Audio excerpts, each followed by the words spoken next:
Assalamualaikum warahmatullahi wabarakatuh. Idza sajadta wa kama qala famakkin sujudak. Kalau Anda sujud, kata Nabi, engkau kokohkan dulu sujudmu. Jangan langsung doa. Tempelin yang enak. Ya, sampai nempel betul. Kening tempelin. Makanya teman-teman, tempat sujudnya kalau bisa jangan terlalu empuk. Ya. Supaya nempelnya enak. Gitu.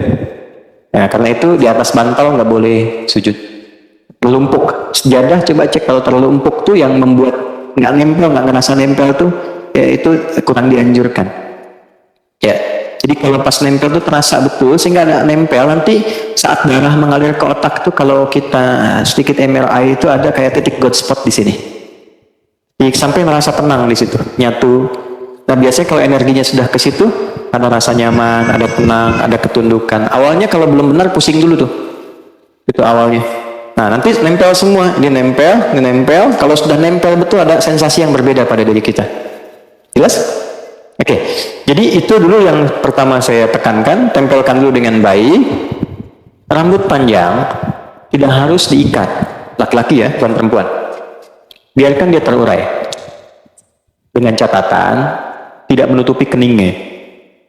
Oke, kalau 1-2 menutup masih kena kening, masih nempel, itu sah. Walaupun makruh tanzih istilahnya, kalau bisa dihindari karena nggak disukai, tapi tetap sah. Ya, karena itu Nabi pakai imamah yang dibuat itu. Ya, kita pakai peci sekarang. Ya, itu salah satunya bukan ingin membuat penampilan performance sebagai, tidak. Asal katanya supaya akarnya rambut ini yang mungkin panjang tertutup sehingga tidak terlalu menutup bagian saat kita sujud. Ya, tapi kalau dia tak pakai peci justru kebalik, jangan diikat, biarkan aja. Ya, karena pada dasarnya nggak ada orang rambut ke depan begini kan, pasti ke samping kan. Ya kalaupun sujud dia terurai. Nah ada riwayat mengatakan ketika dia sujud dan terurai pun itu sebetulnya rambut ikut sujud. Gitu. Tapi dia nggak menutup kening. Kalau menutup semua maka tidak sah. Jelas ya? Kalau masih masuk sebagian, nempel dia, walaupun terhalang 1-2, itu tetap sah dia sujudnya, walaupun sifatnya makruh. Sebaliknya perempuan, nggak boleh ada satu rambut pun. Ya, apa masalahnya? Bukan karena menghalangi, tapi aurat bagi perempuan. Jelas? Yang harus ditutup. Nah, kemudian yang kedua, kain. Bagaimana statusnya mau kena nempel di sini ya? Nah, mukena sedapat mungkin tidak menutup bagian keningnya. Buka supaya keningnya menempel. Ya, kalau dia terhalang sama sekali nggak nempel, tapi dengan kena mukenanya, maka salatnya tidak sah. Berbeda dengan mukenanya jadi alas. Pakai jilbab nutup mukena karena misalnya di Arafah panas nih, dipakein jadi alas, itu tetap sah. Sah. Ya. Antum pakai sorban di sini. Ya, itu ada sanadnya tuh. Sanadnya dari sahabat Jabir bin Abdullah. Jabir bin Abdullah tuh pernah lepas sarung, pakai celana segini, sarungnya dilepas, dijadiin sorban begini. Itu nasabnya selepet begini tuh ya, pakai gini tuh. Itu Jabir bin Abdullah. Itu bukan ngarang, ada hadisnya. Diprotes, tanya, kenapa mesti dilepas? Kan bagus dipakai. Iya, bagi kita yang punya. Tapi nanti telah kita temukan orang-orang yang mungkin nggak seperti kita. Pakaiannya terbatas. Saya contohkan begini supaya orang tahu pakai begini pun sah. Anda punya sarung, pakaian bagus. Di daerah tuh kan ada yang celananya segini, cuma pakai kaos. Dia tanya, saya sholatnya sah nggak? Agama ini mudah, jangan dipersulit. Kalau dipakai di sini jubahnya, kemudian sorbannya, lalu sujud, kena ke sorban, sholatnya nggak sah. Ya? Tapi kalau sorban dibentangkan begini, tidak menempel di sini, itu sah. Nah, intinya tidak ada kain tambahan yang digunakan di sini menghalangi tempat sujud. Tapi kalau dia bukan bagian di tubuh, dilepaskan begini, itu sah. Jelas ya? Contoh, boleh nggak saya pinjam? Kasih. Nah, teman-teman contoh begini ya.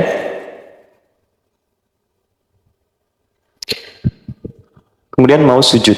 Begitu mau sujud, ini terurai ke depan.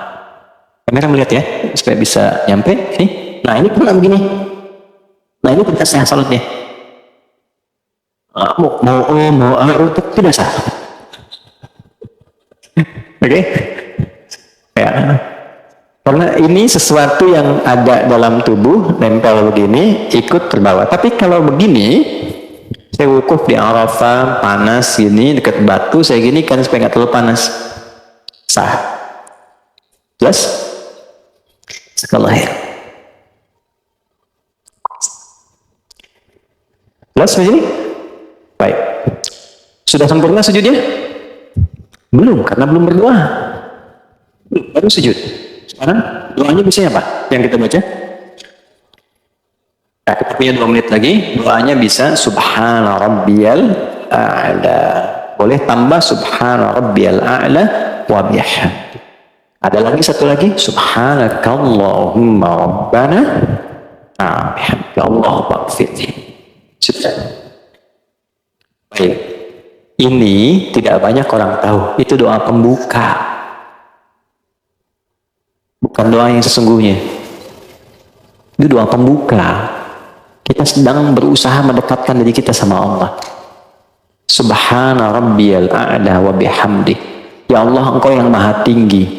Saking agungnya, aku tundukkan bagian terhormatku hanya untukmu. Kan kehormatan manusia itu di kepalanya.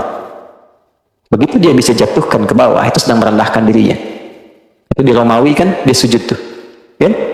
Persia dia ruku karena merendahkan dirinya. Kita jatuhkan kehormatan kita di hadapan Allah untuk mengagungkan Allah. Dan aku lakukan ini sebagai pujian kepadamu.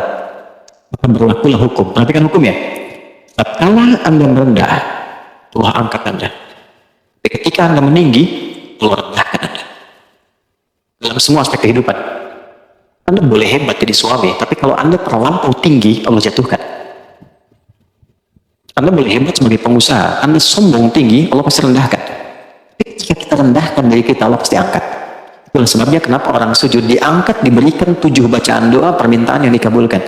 Yang Rabbi firli warhamni wajburli dan sebagainya itu. Maka kita rendahkan itu untuk merendah pada Allah. Ya sebentar.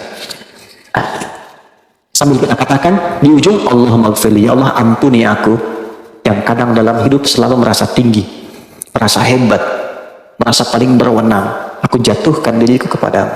Begitu kita ucapkan Subhana Rabbiyal A'la wa bihamdi atau Subhanakallahumma bihamdika Allahumma gfirli, jatuh, maka muncullah kemudian apa yang kamu mintakan. Maka Nabi katakan fa'aktsir doa, perbanyak doa. Kalau permintaannya seperti Nabi ajarkan, boleh dilafazkan. Tapi kalau tidak sama dengan yang Nabi ajarkan, cukup di hati kita sampaikan. Ya, masalah rumah tangga pengen curhat, masalah pekerjaan, ya, masalah sosial, hadirkan. Senikmat apa yang bisa kita lakukan. Tapi lihat sedang sholat apa. Kalau berjamaah, ingat-ingat ada imam. Jangan imam sudah naik lagi, Anda masih sujud. Atau sebaliknya, Anda jadi imam, ingat makmum, ada batas standar. Karena itulah silahkan nikmati dalam sholat sunnah. Tahajud, duha, tumpahkan aja. Minta sama Allah. Nah itu dalam hati. Tapi kalau sekiranya Nabi pernah ajarkan doanya, boleh bacakan dengan lisan kita.